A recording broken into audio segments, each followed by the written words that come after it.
घाटकोपर इलाके में, जहाँ पे आज जो कोरोना पेंडेमिक के बाद से जो ओमिक्रॉन का जो संक्रमण है वो कहीं ना कहीं मुंबई में बड़े तेज़ी से फैलता हुआ नज़र आ रहा है। अगर आंकड़ों की बात करें तो कहीं ना कहीं ये आंकड़ा 10,000 के पार मुंबई में होता हुआ नज़र आया। इसी को जानने के लिए आज हम पहुँचे थे मुंबई के न्यू लाइफ हॉस्पिटल डॉक्टर वैद्य जी से जानने के लिए कि किस तरीके से जो पेंडेमिक है, जो कहीं ना कहीं जो कोरोना का संक्रमण था, ये तकरीबन 18 से ऊपर की उम्र वालों को इस पेंडेमिक का शिकार होना पड़ता था, लेकिन अब क्या जो ओमिक्रॉन है ये कहीं ना कहीं जो बच्चों में ज़्यादा फैलता हुआ नज़र आएगा।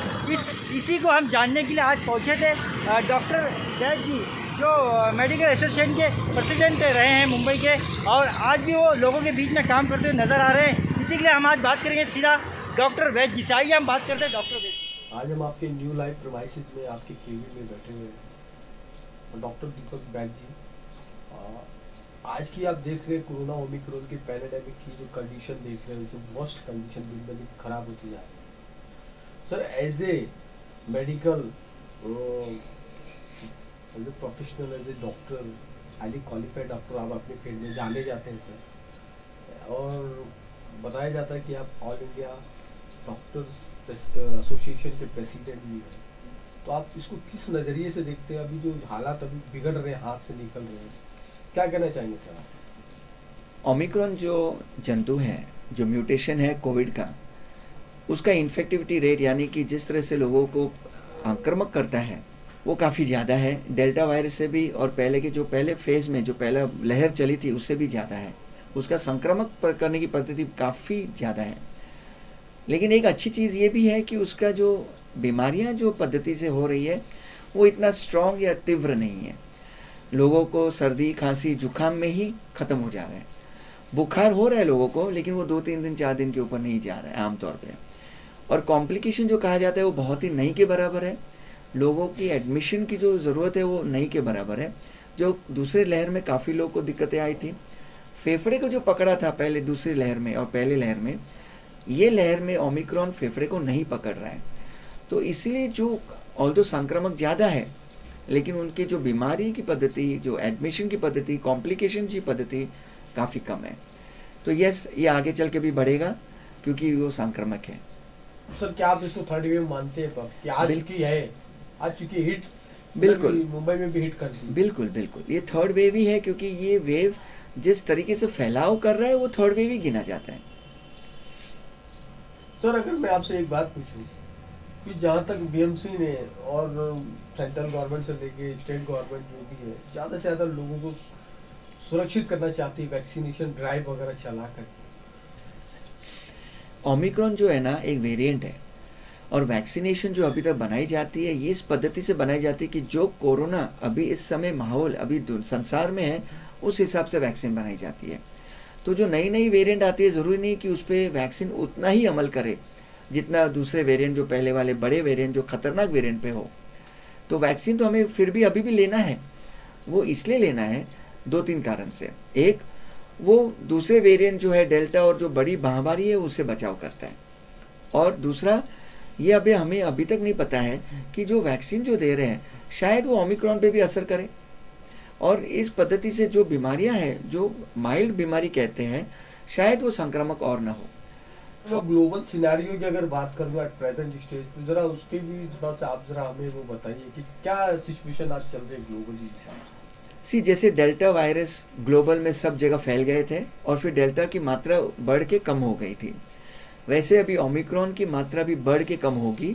और इस समय क्योंकि ओमिक्रॉन बड़ी ज़्यादा तादाद में संक्रामक है, हर एक देश में बड़ी तादाद में लोगों को इन्फेक्शन होगी जो पहले दूसरी लहर में भी नहीं देखी गई थी। अभी साउथ अफ्रीका में ऐसा गया कि वो लहर काफ़ी बड़ी और अचानक इमीडिएटली थोड़ी देर समय में कम भी हो गई। तो हमें भी ये दुआ है, अपेक्षा है कि शायद ये लहर भारत में भी अचानक बढ़ेगी और बहुत बड़ी तादाद में बढ़ेगी, लेकिन शायद सब अच्छा हो तो ये उसी तादाद में कम भी हो जाए जिस तरह से दूसरी लहर कम हो गई थी। सर, मैं एक बात पूछना चाहूँगा आपसे, as a all India doctor association के आप प्रेसिडेंट हैं। अगर पिछले 2 सालों की 2.5 सालों की बात करूँगा कोरोना पैंडेमिक की, किस तरह से आपने अपने एसोसिएशन के माध्यम से लोगों की, पेशेंट के, मरीजों की आप हेल्प करते चले आ गए, या आपका एसोसिएशन लोगों के लिए मतलब वो साबित हुआ? या मैं पूर्व मुंबई के एसोसिएशन मेडिकल कंसल्टेंट का प्रेसिडेंट रह चुका हूँ। बेसिकली हमारी एसोसिएशन ये देख रही है कि जब महामारी ज़्यादा अपने चरम सीमा पे थी, तो हम लोग ने अपनी डॉक्टरों की टीम बना के गवर्नमेंट को मदद की। ये हमारे जो महाराष्ट्र मेडिकल काउंसिल के जो इस समय चेयरमैन हैं शिव कुमार उत्तरे साहब, उनकी निगरानी में हमने तकरीबन 250 डॉक्टर गवर्नमेंट हॉस्पिटल को दी थी उस समय, और ये सब डॉक्टर निस्वार्थ फ्री ऑफ चार्ज सेवा करने को तैयार हो गए। फिर हमें कुछ डॉक्टर को मना करना पड़ेगा क्योंकि वो 50-60 साल के ऊपर के थे, ताकि उनको महामारी न लगे।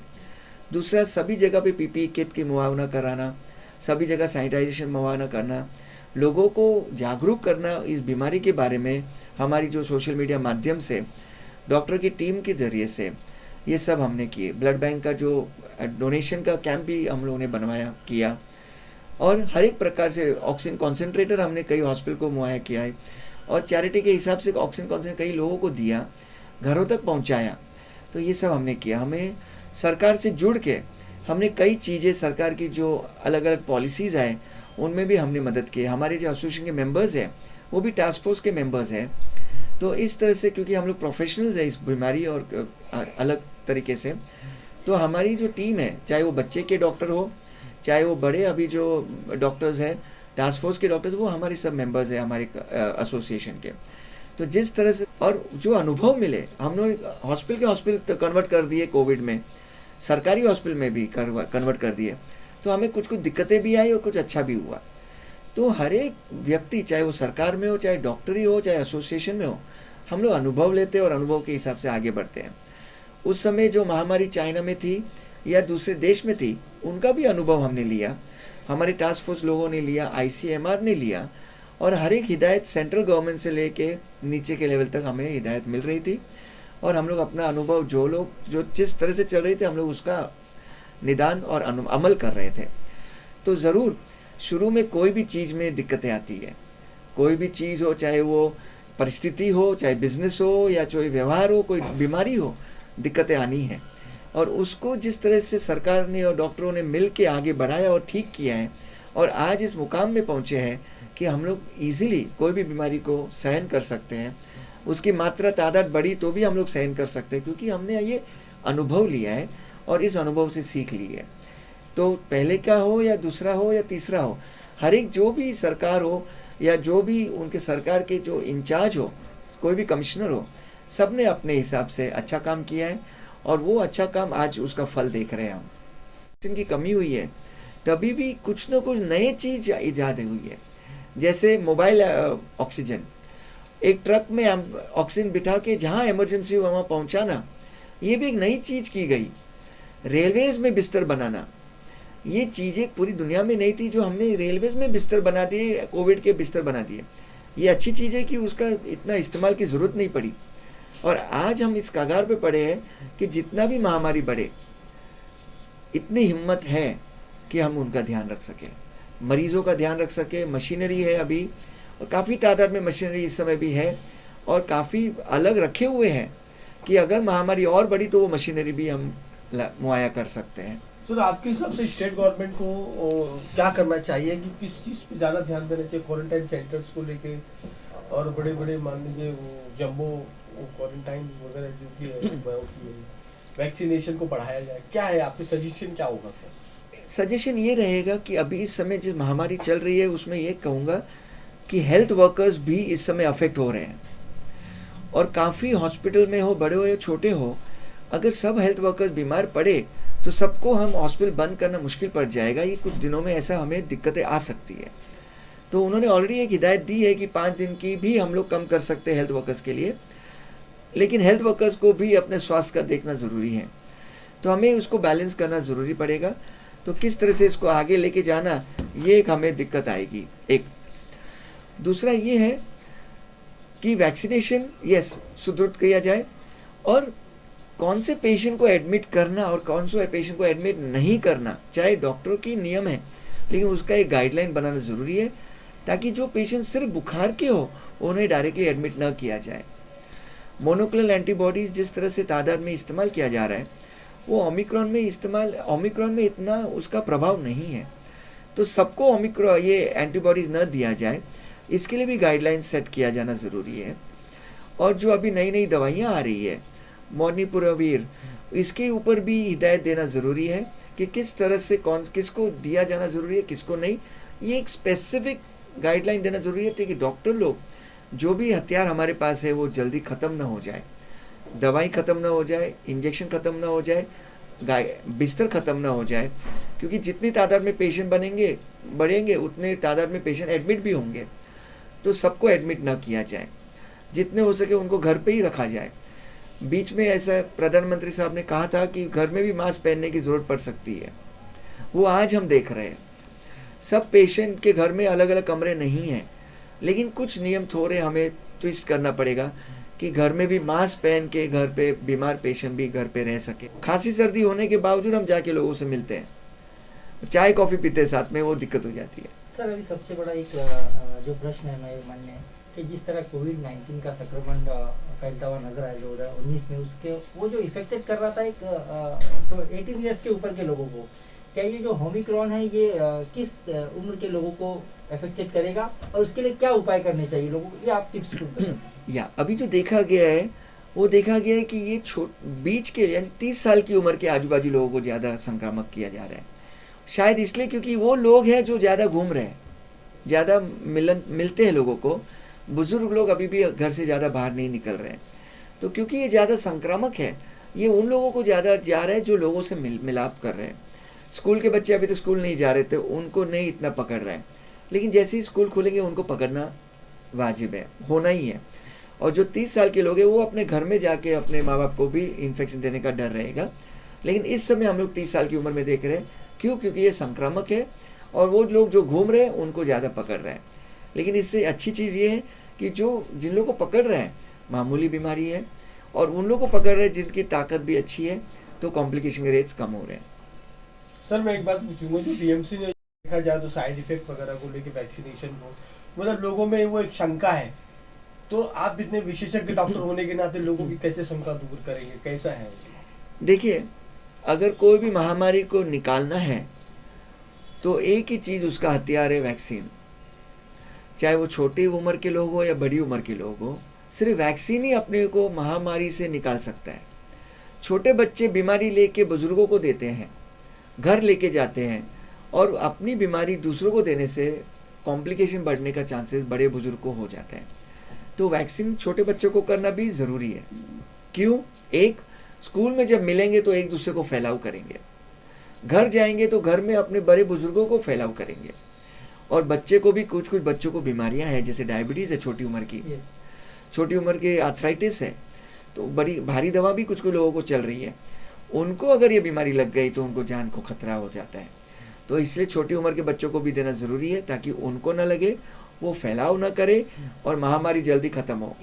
वैक्सीन नहीं लेना हर एक नागरिक का हक है, लेकिन सरकार की जैसे जिन्होंने जिम्मेदारी से रूल बनाए हैं कि वो ट्रेन में अलाउ नहीं करे, पब्लिक ट्रांसपोर्ट में अलाउ नहीं करे, वो इसलिए नहीं अलाउ कर रहे हैं क्योंकि ये मरीज दूसरों को खतरे में डाल देते हैं। तो वो वहाँ पर सरकार का रोल अलग है, लेकिन हर एक नागरिकों का हक है करना है कि नहीं करना है। बच्चों को स्कूल में नहीं जाना, आगे चल के ये होने वाला है कि बिना वैक्सीन के एक बच्चा स्कूल नहीं जा पाएगा। क्यों? क्योंकि वो दूसरों को फैलाव करेगा, दूसरों को खतरे में डालेगा। इसीलिए हक है आपको नहीं लगाना, लेकिन साथ में सरकार को भी हक है नियम बनाना कि जो वैक्सीन नहीं लिए हुए वो दूसरों को नहीं फैलाए। उनको नहीं लगाना है जिनको वैक्सीन का रिएक्शन हो। दूसरा, वैक्सीन उनको नहीं लगाना है जिनको खून एकदम पतला करने की दवा चल रही हो, जिसको हम लोग एंटीकोएगुलेंट बोलते हैं। लेकिन उसमें भी अगर उनका एक ब्लड टेस्ट आता है INR 2 के नीचे है तो वो वैक्सीन लगा सकते हैं, 2 के ऊपर है तो उनको 2 के नीचे ला के फिर वैक्सीन लगा सकते हैं। जितना हो सके वैक्सीन लगाना अच्छा है। सिर्फ कुछ लोग हैं जिनको रिएक्शन है या जिनका INR 2 के ऊपर है, उनको हम लोग बोलते हैं वैक्सीन मत लगाओ। महामारी हो ना हो, इस देश का हेल्थ बजट बढ़ना, अभी भी जो आप सुविधाएं देख रहे हो अभी पर्याप्त तो नहीं है कि है? मैं ये कहूँगा कि कोरोना महामारी हो ना हो, अपने देश का हेल्थ बजट बढ़ना बहुत ज़रूरी है।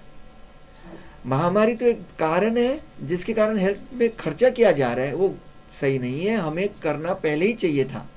और आगे भी हमें करना ज़रूरी है, क्योंकि ज़रूर खर्च पैसा हेल्थ में इतना नहीं जा रहा है जितना जाना चाहिए। लोग अभी भी सरकारी हॉस्पिटल के बदले प्राइवेट में जा रहे हैं। गरीब लोग को प्राइवेट की ज़रूरत नहीं है। मिनिस्टर्स को गवर्नमेंट हॉस्पिटल के ऊपर मिनिस्टर जब बीमार पड़े तो उनको गवर्नमेंट हॉस्पिटल में जाना चाहिए, तब जाके नागरिकों का भरोसा गवर्नमेंट हॉस्पिटल के प्रति बढ़ेगा। और गवर्नमेंट हॉस्पिटल को इतना सुदृढ़ बनाना चाहिए कि उनका अर्थव्यवस्था, उनकी व्यवस्था, उनके मशीनरी और उनके डॉक्टर भी अच्छे हो। आप मुंबई का से क्या अपील करेंगे कोरोना पेंडेमिक ओमिक्रॉन को देखते हुए, क्या अपील करेंगे, कैसे बचाव करें लोग आप? जब भी सर्दी खांसी बुखार हो 5 दिन अपने आप को ध्यान रखो। किसी से मेल मिलाप करो तो मास्क पहन के करो। 5 दिन ध्यान रखो, क्योंकि 5 दिन में आपकी तबीयत सुधर जाएगी। 5 से 10 दिन तक आपका क्वारंटाइन पीरियड है। अगर आपको बीमारी लगे 10 दिन तक बाहर मत निकलो।